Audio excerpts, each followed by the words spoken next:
ராணி யோ என்னயா நீ போன் பண்ணா எடுக்கவே மாட்ற? எங்கயா போன?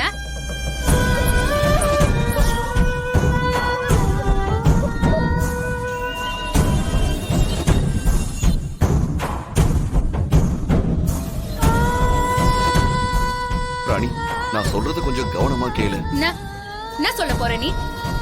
அது வந்து உன் முதுகுல பாம்போட குறி மாதிரி உனக்கு தெரிஞ்சது இல்ல? அதுக்கு என்ன போ? அதுக்கு பேரு சர்ப குறியாமா. அது இந்த இச்சாதாரி குறி வைக்கிறவங்களுக்கு மட்டும்தான் அது போடுமாமா.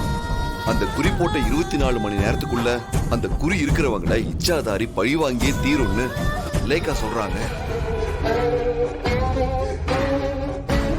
என்னயா இதெல்லாம் நம்புற மாதிரியா இது? சித்தார்த் உங்களை மாதிரியே தான் அவங்களும் நம்ப மாட்டேங்கிறாங்க பாருங்க. இல்ல ராணி, முதல்ல லேக்கா சொன்னப்ப இது மேல எனக்கு எந்த நம்பிக்கையும் இல்ல.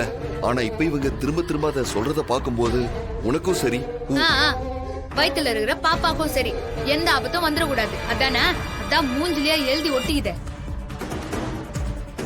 நீ என்ன சொல்ல வரன்னு பாப்புக்கு சொல்லாம ஒப்புக்கு என்னையும் சேர்த்துக்கிற அதானே? சேச்சே அப்படிலாம் ஒண்ணும் இல்ல. இங்க பாரு, லேக்கா கிட்ட இது சம்பந்தமா பேசுறதுக்காக நான் கொஞ்சம் வெளியே போறேன். சோ இந்த ரூமை விட்டு நீ எதுக்காகவும் வெளியே போக கூடாது.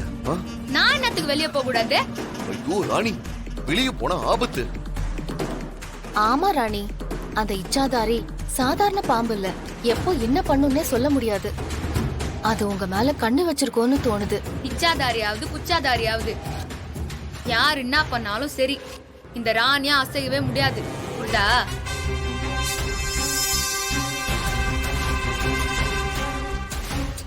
ராணி இங்க பாருங்க, நீங்க சொல்றதுல எனக்கு சுத்தமா நம்பிக்கையே கிடையாது. நான் இன்னத்துக்கோசரம் இந்த ரூம்குள்ளாரே உட்கார்ந்துருக்கணும்? அதெல்லாம் என்னால முடியவே முடியாது. ஐயோ ராணி, கொஞ்சம் அமைதியா நான் சொல்றத கேள. நான் என்ன எப்பவுமா இருக்க சொல்றேன்? 24 மணி நேரம் தான், வெறும் 24 hours தானே.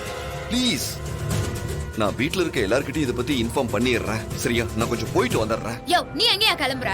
அதான் சொன்னேன்ல, இத பத்தி லேக்கா கிட்ட கொஞ்சம் பேசணும்.